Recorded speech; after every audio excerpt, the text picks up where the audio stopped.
All right. So good body position. Your hips and legs are high in the water. Apologize if there's a couple video skips here. Your reach forward is good. It could be better. Combination of working on flexibility and just trying to extend that arm as far forward as possible. Ideally, you'll see a sort of space or a gap in between you'll shut down the gap between your head and your shoulder as you reach the top of your extension or the apex of your extension. You might have noticed that you were sort of dipping down as your right arm was entering the water, so you want to keep that head level as well as possible. Right at the surface of the water. It's less so here.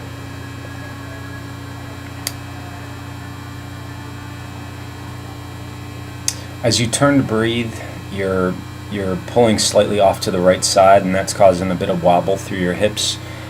So when you turn to breathe, you want to just rotate to breathe as opposed to pulling off to the side to breathe. It's not a lot, but it's enough to make a streamline difference.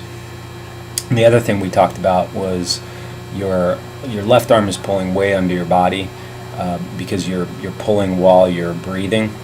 Sorry about that video. It'll be fine in the underwater here. And so just going back to that idea, so if you recall in class we talked about delaying the start of your stroke until your face turns back into the water.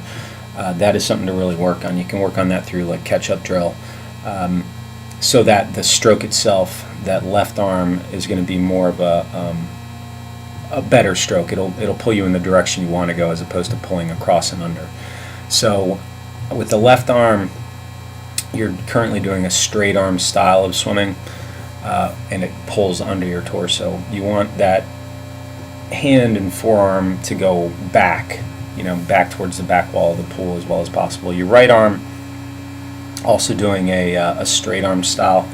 So in order, I'd say tackling the pause in the stroke would be the first thing to really work on, so that left arm pulls more back as opposed to across. And then once you feel comfortable with that, then start working on the high elbow catch, the early vertical forearm, by doing one arm drills. You can do it with catch-up drill and the fist with paddle drill. The other thing I'm noticing is that your right arm sort of, when you're swimming, sort of drifts downward before you really start pulling, and you want to start that pull using a high elbow from the beginning, as opposed to allowing it to drift down, all other things being equal. So the one arm drill here, I know this is sort of the first time you're really doing it, or the clinic was the first time you're doing it. This allows you to really focus on the technique. Be aware of where your hand goes. If you notice, you can see your hand sort of turns inward a little bit in the middle of the stroke. So when it turns in or under your body, that's going to misdirect the pulling motion, right? It's gonna push you across somewhat. So you want everything you're doing energy-wise to move you forward.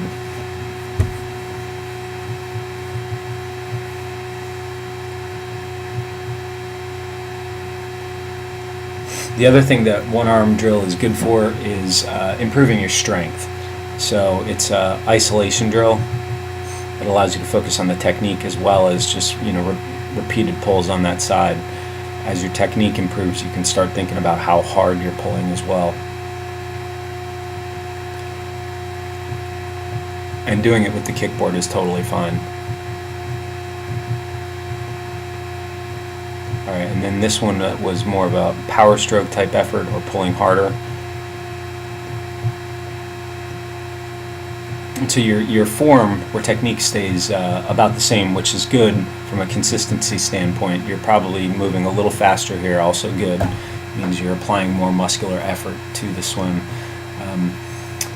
The power stroke stuff is good, but higher on the order of importance for you is going to be improving the technique.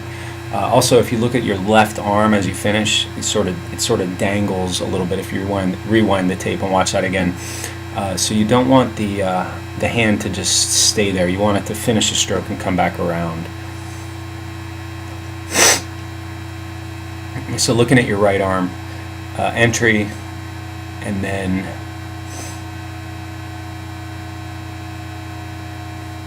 you start the pull, but this is a little bit more of like a drift downward, and then you're really starting the effort about here.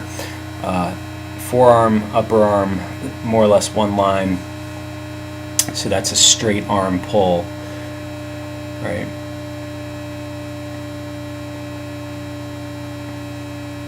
So what you would want to see there is more of a difference in the angle of your upper arm and forearm.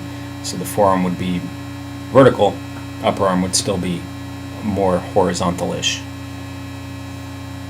And then you finish the stroke. Not too much of a pause or drag at the end of that right arm. So the left arm,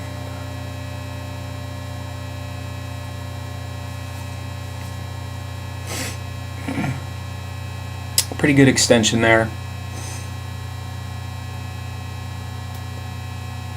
And then you can see your turn to breathe here. You start the stroke, straight arm, upper arm, forearm, hand all at one line or one angle.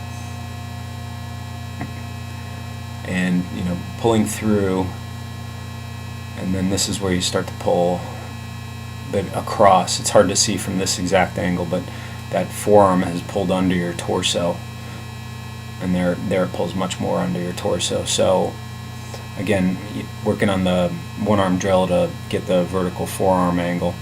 And then here is where your left hand sort of just drifts behind you for a little bit. So that definitely acts like a drag. You want that hand out of the water already. So you finish the stroke, get the hand up and out. I hope that helps.